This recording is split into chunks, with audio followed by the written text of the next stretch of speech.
Qu'est-ce qui se passe aujourd'hui, Léna? On monte un meuble. Il y a un vrai zoomage, hein. Zoomage. Moi, je vais pas y arriver, moi. Moi, mon cousin, je vais pas y arriver. Bienvenue dans cette nouvelle vidéo. On va monter un meuble ensemble. Oui, il faut que je monte l'ameublement de mon jardin. Quoi de mieux que faire une vidéo YouTube, monter un meuble et vous parler de tout ce que j'aurais aimé savoir à 18 ans. Donc le plus compliqué, ça va être de se concentrer. Il faut savoir que là, il est déjà pré-monté, mais il y en a d'autres que je vais devoir monter. Mais celui-là, c'était pour avoir l'exemple parce que mon père me fait pas confiance. Je comprends pas pourquoi. Faut pas que je monte le meuble à l'envers en vous parlant. Ah non, c'est dans le mauvais sens. Mais bon, je vous montre à quoi ça c'est censé ressembler.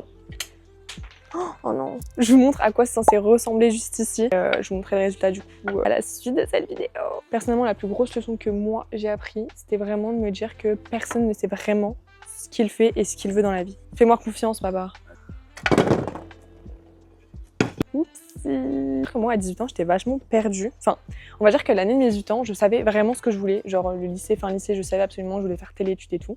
Et en fait, après, tout a changé. C'est-à-dire que j'étais plus sûre de rien. Et juste de vous dire dans un premier temps, personne ne sait vraiment ce qu'il veut faire. Personne n'est sûr à 100% de son avenir. Je pense qu'on se pose tous des questions. Qu'à chaque moment de sa vie, on passe par une période où on se remet en question, on est perdu.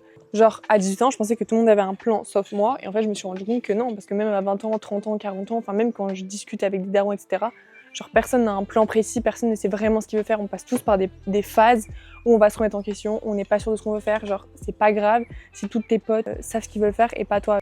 C'est ok. Tu n'es pas obligé de suivre un schéma classique. Alors moi, je suis vraiment l'exemple même de pas suivre un schéma classique. J'ai arrêté mes études à 19 ans. Il y a vraiment eu ce truc où en fait, tous tes potes continuent tes études et toi, t'es à côté. Donc forcément, bah, tu rencontres pas des nouvelles personnes grâce, on va dire, aux études. Genre, il n'y a pas les soirées étudiantes. J'ai jamais fait de soirée étudiante. Je ne sais pas ce que c'est une soirée étudiante. Genre, je t'avoue que j'ai jamais fait de soirée étudiante. Faudrait que je refasse d'ailleurs. C'est normal, c'est bruit. Enfin là, en ce moment, je trouve que c'est beaucoup plus genre poussé sur l'entrepreneuriat. Mais moi, à l'époque, c'était vachement, il faut suivre, il faut vraiment que tu aies tes 5 ans d'études. Parce que si t'as pas 5 ans d'études, tu peux rien faire dans la vie et tout. Et moi, quand j'ai arrêté mes études, vraiment, j'ai appris à tout déconstruire. Mais c'était horrible. Genre, dites-vous que quand je voyais tous mes potes qui étaient en soirée étudiante, qui faisaient des soirées, qui apprenaient, qui, enfin, vraiment vivaient vie étudiante, moi, j'étais là à côté, genre... bah, qu'est-ce que je fais de ma vie? Genre, ça a été hyper compliqué pendant 2-3 ans où vraiment je pleurais tout le temps, je pleurais le matin, je pleurais le soir, je m'étais vraiment perdue genre à côté de la plaque et j'avais toujours ce truc de me dire genre je sais que les études c'est pas ce qui va me servir. Genre je sais que je voulais me former en autodidacte, je sais que je peux me former autrement et qu'il n'y a pas forcément cette voie études. Études c'est étudier, on est d'accord, apprendre des choses et je me suis dit en fait on peut apprendre tellement de choses grâce à YouTube, grâce à des formations, grâce à des gens qui étaient déjà dans le métier donc je me suis dit bah en vrai genre pas qu'un schéma classique, genre c'est pas grave si t'as envie d'arrêter tes études, si t'as envie au fond de toi de te créer un truc, de créer quelque chose. T'es pas obligé de faire des études, un bac+5 pour pouvoir être légitime de créer.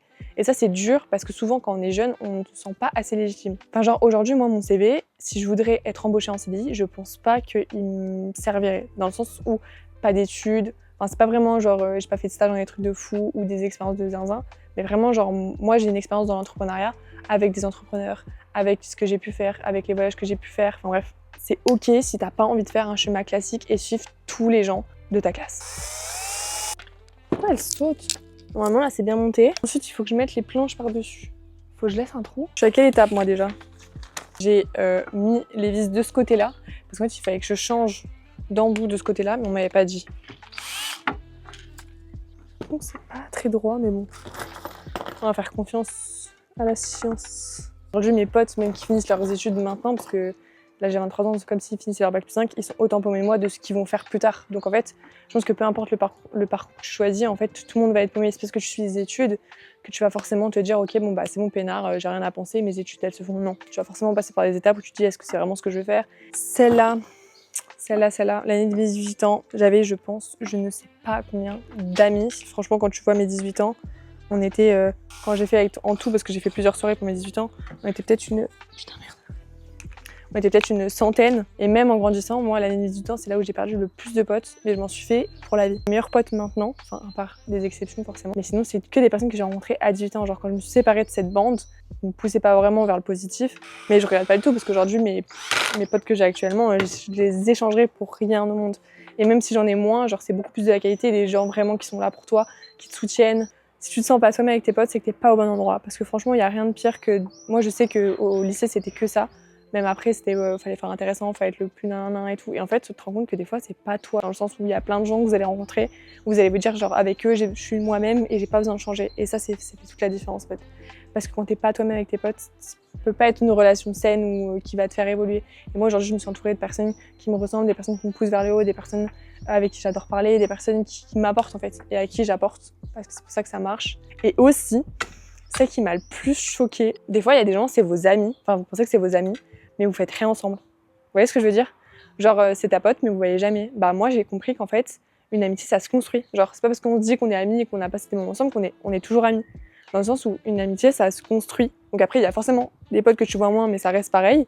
Mais j'ai compris qu'en fait, si je voulais une amitié durable et qui me ressemble, il fallait la construire. Donc, c'est-à-dire se voir, faire des activités, faire des voyages, enfin, partager vraiment des moments. Et des fois, je me suis rendu compte qu'il y avait des potes, ça faisait genre 3-4 ans qu'on était potes, mais on passait pas de moments ensemble.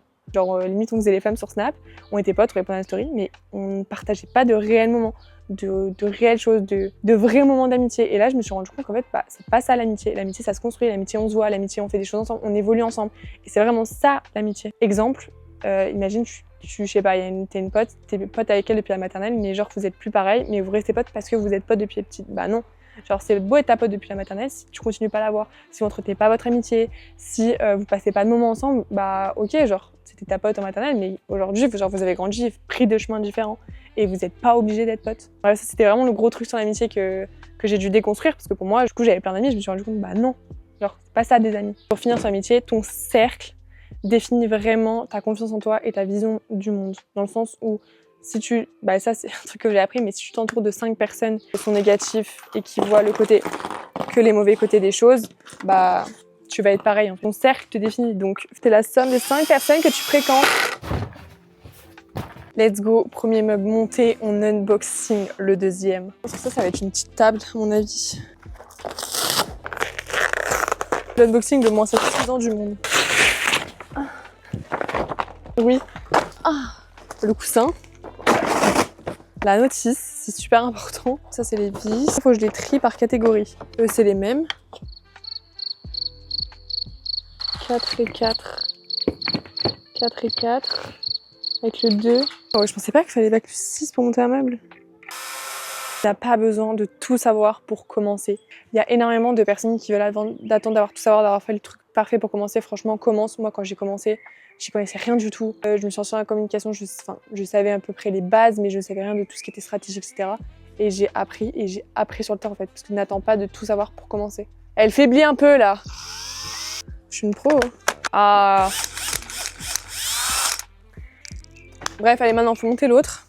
Il faut que les deux sur le côté, là 4 en haut, et l'autre c'est 4 en haut et 2 sur le côté. Faut pas se tromper. Faut pas mettre les tétons au mauvais endroit. Désolé, mais vie. Hyper important de savoir, épargne. La plus grosse erreur que j'ai faite, c'est épargner, mais plus tard. J'ai commencé, je pense, vers 20 ans. Mais à 18 ans, en fait, j'ai fait que liquider mon livret A. C'est-à-dire que j'ai eu la chance que mes parents et mes grands-parents m'aient fait un livret A. Donc quand j'ai eu 18 ans, j'ai eu la chance d'avoir accès à ce livret A. Donc j'avais payé mon permis, etc. tout avec. Et dilapidé en, je pense, 1 an. De mes 18 à mes 19 ans, en fait, vu que j'étais étudiante.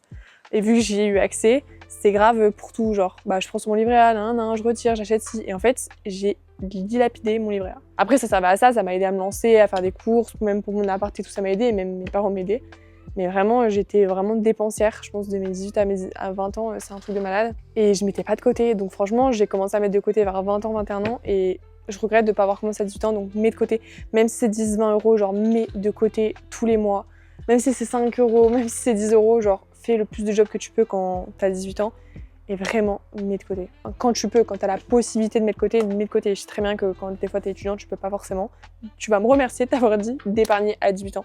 Épargne le plus tôt possible. Comprendre comment fonctionne l'argent. Moi, je sais que d'avoir été dans le marketing, je vais encore parler, marketing relationnel, dans tout ce qui était trading, crypto, etc. J'ai compris aussi l'argent. J'ai compris comment marcher en fait l'argent. Franchement, quand tu sais comment fonctionne l'argent et comment fonctionnent des marchés financiers, des fois, je vous jure, genre juste regarder des vidéos YouTube, genre 2, 3, 4, 5.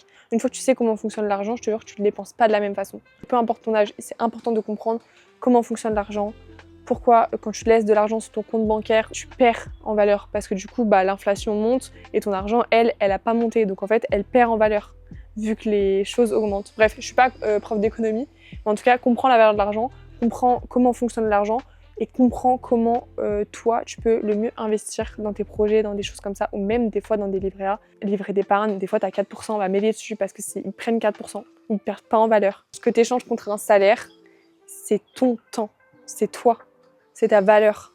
Donc en fait, c'est très important de te dire que, par exemple, des fois, il y a des jobs, des missions que j'aimais pas forcément et je me dis en fait, au-delà, ok, je gagne de l'argent, mais je donne de moi en fait. Et ce temps-là où je passe à pas être bien, à stresser pour des clients, à avoir peur, à être en mode est-ce que je vais perdre, est-ce que je vais gagner ce contrat, en fait, je perds du temps. Je perds de moi, je perds de ma valeur. On n'avance pas du tout. C'est que la personne que tu es aujourd'hui n'est pas la personne que tu seras plus tard. Tu peux changer. C'est pas parce que tu es jalouse que tu seras toute ta vie jalouse. C'est pas parce que tu es mal dans ta peau que tu seras toute ta vie mal dans ta peau. Tu peux changer. Genre, un humain, c'est une évolution. Te dire que tu peux pas changer, t'évolueras pas en fait.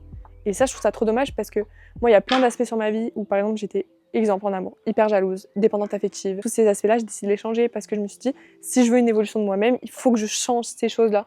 Par quoi ça passe ? Travailler sur soi, prendre confiance en soi. Donc après, ça va être plein d'exercices. Moi, j'ai fait énormément de développement personnel. Je pense qu'il faut pas trop en faire dans sa vie quand tu pètes un câble. Je les ai énormément sur la confiance en soi, le regard des autres, ne serait-ce que poster des vidéos sur YouTube. Je sais qu'il y en a plein qui rigolent de moi, je sais qu'il y en a plein quand je les croise, ah ça va l'influenceuse, même si je le prends mal en soi, je m'en fous, parce que je suis ok avec moi-même, mais je sais que ça a été très compliqué de passer ça derrière, parce que je sais qu'on me critiquait, je sais que plusieurs fois où j'ai croisé des gens qui me disaient ah ouais mais ça tu veux pas arrêter, ou des gens qui se moquaient, ouais non mais arrête de faire ça, MDR, genre plusieurs fois même dans des groupes, genre groupe d'anniversaire, genre t'es dans un groupe d'anniversaire, j'en étais une trentaine, il y en avait qui étaient en mode ah non TikTok, pour se foutre de ma gueule en fait. Ma vie avant, le regard des autres, j'avais trop peur. J'ai décidé de bosser là-dessus et dites-vous une seule chose, c'est que vous pouvez bosser là-dessus, vous n'êtes pas fixe, vous pouvez évoluer. C'est pas parce que t'es hyper jalouse ou que tu peux pas laisser ton mec faire des trucs que tu peux pas évoluer. Mais je trouve que c'est dur parce qu'aujourd'hui, je pense qu'on nous apprend pas forcément à bosser dessus. En fait, dites-vous que les gens vous ramènent toujours à ce que vous devez travailler en vous. C'était très conflictuel avec ma famille avant parce que je me sentais pas légitime dans ma famille, dans le sens où, par rapport à mes études, etc., que j'avais arrêté. Et donc, du coup, j'avais énormément ce truc de me dire, je suis pas légitime, du coup, à chaque fois que quelqu'un allait me faire une blague ou une punchline ou c'est pas contente, casse-toi, vu que j'avais peur de ce côté-là aussi, de l'abandon, de partir, d'échec, et je pleurais. Mais pourquoi ? Parce que ça a ramené une blessure en moi que j'avais pas guérie. Les autres, ils font pas ça, à part si vraiment c'est volontaire qu'ils veulent vous blesser. Les gens ne font pas ça pour vous blesser. Ils vous ramènent juste une blessure que vous avez en vous, que vous devez guérir. On continue à monter ce meuble. La team, on monte le meuble ou on monte pas le meuble ?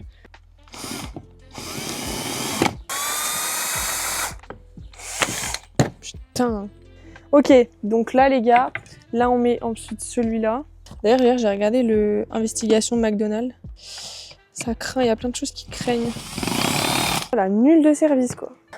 Il y a un truc qui va pas là. C'est trop haut.